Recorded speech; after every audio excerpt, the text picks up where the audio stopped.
अस्सलामुअलैकुम दोस्तों, मेरा नाम हमज़ा खान है और आप देख रहे हो आपका अपना चैनल मल्टी इलेक्ट्रिकल टेक्नोलॉजी।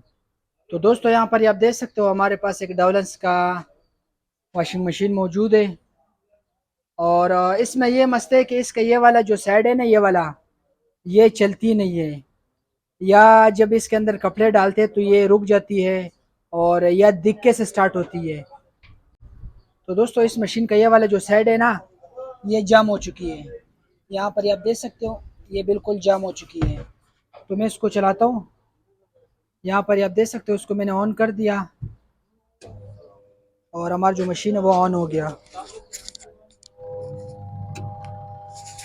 और जब मैं इसको दिक्कत लगाता हूँ ना, तो तब ये ऑन होती है।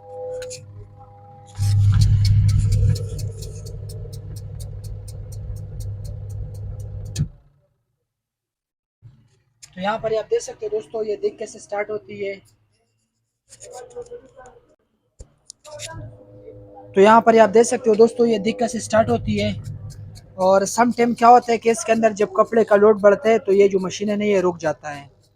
तो आज की वीडियो में हम आपको बताएंगे कि ये क्यों रुकती है, इसमें क्या मसला है और इसको आप घर बैठे खुद कैसे ठीक कर सकते हो। और इसका ये वाला जो साइड है ना, ये वाला ये बेहतरीन चलती है। यहाँ पर आप देख सकते हो ये ज़बरदस्त चलती है ना। सिर्फ इसका ये वाला साइड जो है ना, ये मसला करता है। तो अभी हम उसको खोलेंगे, हम आपको बताएंगे स्टेप बाय स्टेप कि इसमें क्या फॉल्ट आ सकता है और इसको आप कैसे ठीक कर सकते हो। तो सबसे पहले हम इसका ये जो फलसेटर है ना, इसको खोलेंगे और इसको हम चेक करेंगे कि इसके अंदर कोई कचरा वगैरह आया तो नहीं है या कोई कपड़ा आया तो नहीं है। क्योंकि सम टाइम क्या होता है कि इसके अंदर कपड़े आ जाता है या सिक्के आ जाता है, जिससे हमारा जो पल्सेटर है ना वो घूमती नहीं है। हमारा जो मोटर है वो तो ज़ोर करती है, लेकिन ये जो पल्सेटर है ना, ये नहीं चलती है। तो मैं इसको सबसे पहले खोल लेता हूँ।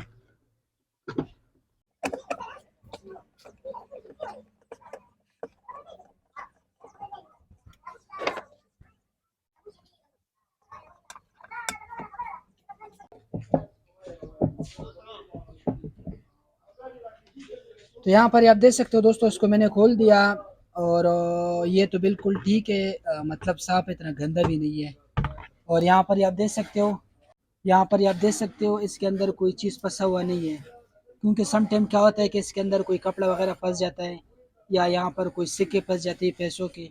तो वो जब हमारा मशीन चलती है तो वो इसके नीचे टकरे होती है, तो जिससे हमारा जो पैसेटर है वो पूरा नहीं घूमता है। अच्छा दोस्तों, यहाँ पर हमने चेक कर दिया, यहाँ पर कोई चीज़ हमें नज़र नहीं आया। दूसरे नंबर पर हमने आ जाने इसकी बैक साइड पर। आपने बैक साइड पर ये प्लेट खोल लेना है।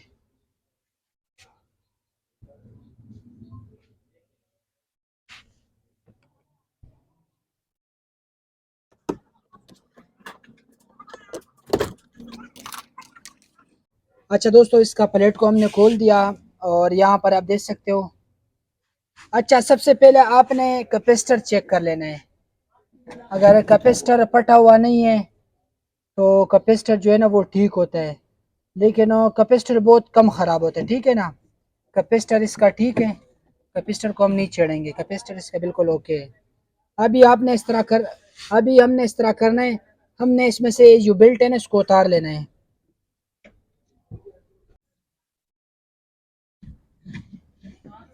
बेल्ट को हमने उतार दिया। अभी हमने इस तरह करना है, अभी हमने ये जो बेल्ट है ना, ये वाला बेल्ट, इसको हमने इस पुली में लगा लेना है और मोटर को हमने खाली चला लेना है। क्योंकि हमने मोटर को चेक करना है कि भाई मोटर हमारा लोड उठाती है या नहीं है। अगर मोटर ने लोड उठा लिया, फिर हमारा इसका ये जो नीचे पुली लगी है ना, पुली यहाँ पर, ये ख़राब हो सकती है। लवनी सा, अभी मैं यहाँ पर ना बेल्ट को डाल लेता हूँ। यहाँ पर आप देख सकते हो यहाँ पर आप देख सकते हो दोस्तों, बेल्ट को मैंने डाल दिया मोटर के अंदर। और मैं अभी अपना जो मशीन है उसको ऑन कर देता हूँ।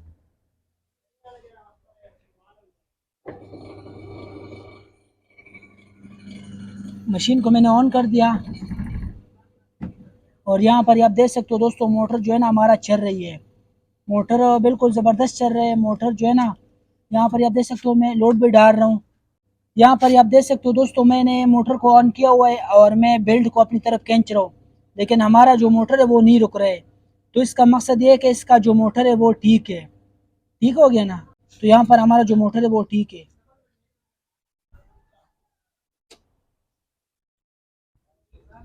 यहाँ पर मैंने मशीन को बंद कर दिया। अच्छा, यहाँ पर मैंने सबसे पहले इसका अंदर पल्सेटर चेक किया, वो भी हमारा ठीक है, इसके अंदर कोई कपड़ा वगैरह नहीं है। दूसरे नंबर पर आपने कैपेसिटर चेक करना है, कैपेसिटर भी हमारा ठीक है। तीसरे नंबर पर आपने इसका मशीन चेक कर लेना है, इसका मोटर मोटर भी हमने चेक कर दिया, मोटर हमारा ठीक है। और चौथी नंबर पर हमने ना ये चेक करना है। यहाँ पर आप देख सकते हो, इसका ये जो पुली है ना, ये बहुत ज़्यादा सख्त चल रही है। तो यहाँ पर आप देख सकते हो दोस्तों, ये जो पुली है ना, ये बहुत ज़्यादा सख्त चल रही है। और अभी मैं इसमें से इस पुली को खोलूँगा और इसको मैं चेक करूँगा कि ये ख़राब तो नहीं है। तो इसको खोलने का तरीका बहुत आसान है। आपने इसको अपने सामने कर लेना है। इसको मैं घुमाता हूँ।